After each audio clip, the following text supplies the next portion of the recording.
close and airless, and the earthy smell was strong.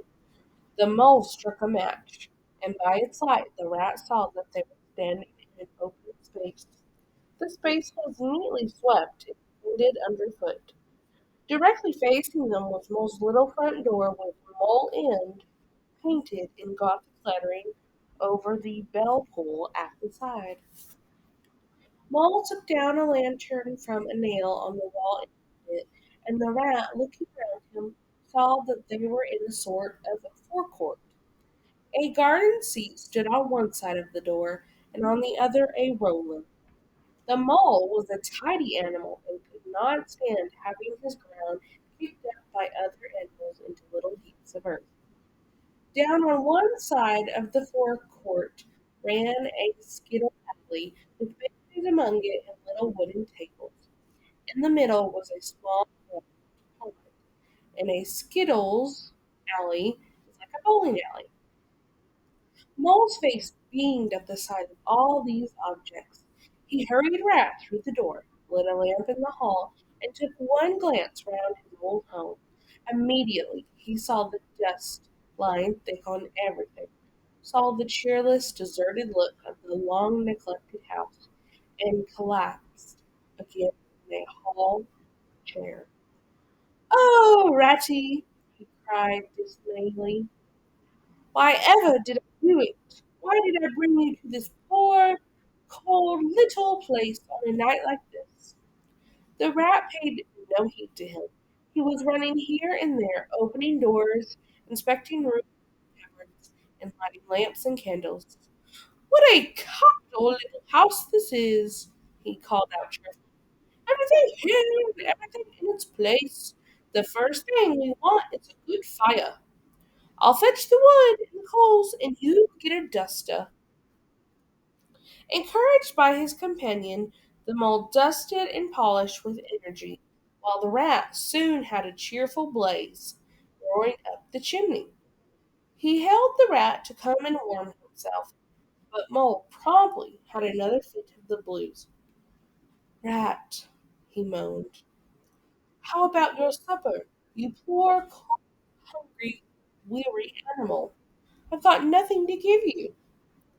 "What's a fellow you are for giving in?" said the rat calmly. "Why, only just now I saw a sardine opener on the kitchen dresser, and everybody knows that means there are sardines about somewhere. Pull yourself together and come with me and forage." And he was to look or search for food. They went and foraged accordingly, hunting through every cupboard and turning out every drawer. The result was not so very depressing after all. A tin of sardines, a box of captain's biscuits nearly full, and a German sausage in case in silver paper. "That's a banquet for you," observed the rat as he arranged the table. "No bread," groaned the mole. "No butter, no caviar," continued the rat, grinning. "And that reminds me, what's that little door at the end of the passage? Your cellar, of course." Rat made for the cellar door, and presently reappeared with a bottle in each paw and another under each arm. "Now, wherever did you pick up those prints? Makes the place look so homelike they do. No wonder you fond of it all. Tell us all about it, and how you came to make it what it is." The mole, much cheered by the rat's fine compliments, took time to show off his splendid food. The rat, though desperately hungry, allowed the mole to hold court. At last the rat succeeded in decoying, de- decoying him to the table, and had just got seriously to work with the sardine opener when sounds were heard from the forefoot without. Sounds like the scuffling of tiny feet and a confused murmur of tiny voices. "Now, all in a line. Hold the lantern up a bit, Tommy. Clear your throats first. Where's young Billy?" "What's up?" inquired the rat. "I think it must be the field mice," replied the mole. They go around carol singing regularly at this time of the year. I used to give them hot drinks and supper too sometimes. Let's have a look, cried the rat, jumping up and running to the door. It was a pretty sight that met their eyes. In the forecourt, lit by the dim rays of a lantern, some 8 little field mice stood in a semicircle. They had red scarves round their necks, and their forepaws were thrust deep into their pockets. With bright, beady eyes, they glanced shyly at each other.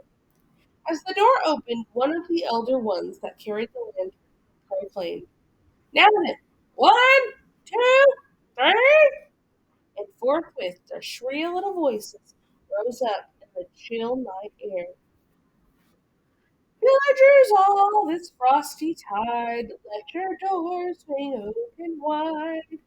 The wind may follow and snow beside, yet draw us in by your fire to bide. Joy shall be yours in the morning. Here we stand in the cold and the sleet, blowing fingers and stomping feet. Come from far away you to greet, you by the fire and we in the street, bidding you joy in the morning. For ere one half of the night was gone, sudden a star has led us on, raining bliss in Benson, bliss tomorrow and more, joy for every morning. The voices ceased, the singers exchanged sidelong glances, but a moment only. Then, from up above and far away down the tunnel they had so lately traveled came the sound of distant bells, ringing a joyful voice. "Very well sung, boys," cried the rat heartily. "And now come along and warm yourselves." "Yes, come along, Field Mice," cried the mole eagerly.